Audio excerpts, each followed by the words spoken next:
The movement of herdsmen and subsequent clashes of farmers and host communities in recent times has heightened insecurity in Nigeria, particularly in the north-central region and by extension in other parts of the country.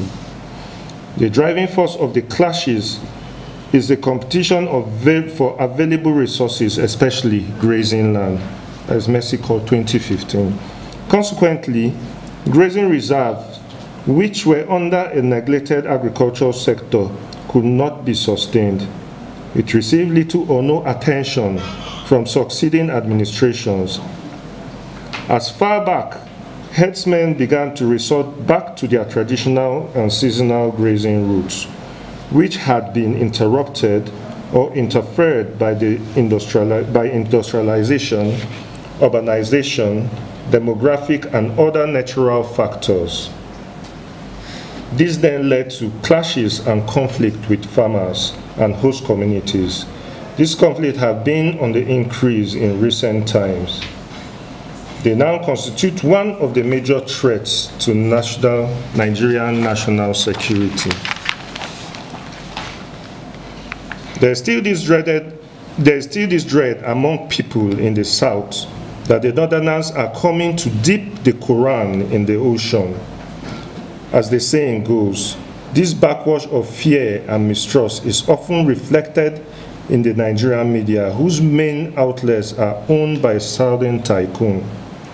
Fulani herders are routinely called terrorists, and supposed Fulani plot to Islamize Nigeria, begun under Usman Dan Fodio, is also media fodder. That is Ndaye 2016.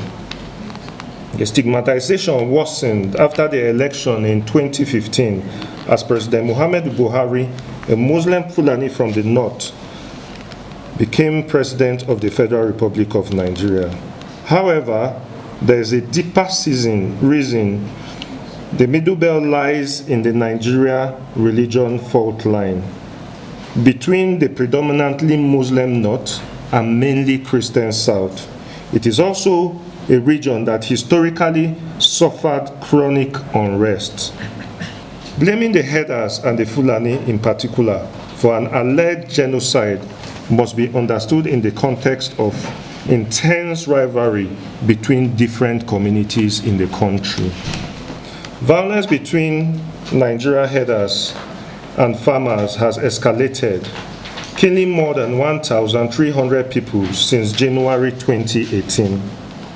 The conflict has evolved from spontaneous reactions to provocations and now a deadlier planned attack, particularly in Benue, Plateau, Adamawa, Nasarawa, and Taraba states. Three factors have aggravated this decade-long conflict arising from environmental degradation in the far north, an encroachment upon grazing grounds in the Middle Belt, militia attacks, new law banning open grazing in Benue and Taraba states. It has displaced hundreds of thousands and sharpened ethnic, regional, and religious polarization. In 2014, dozens of suspected armed herdsmen who are of Fulani ethnicity descended from surrounding hills into several villages, opening fire, burning homes, and shooting of people, most of them Christians of the Birom ethnicity, as they slept in Plateau State. The killing immediately triggered reprisal as young men of Birom extraction and young men from Plateau State, from villages, set up roadblocks. They killed anyone suspected to be Muslim or Fulani they met on the road.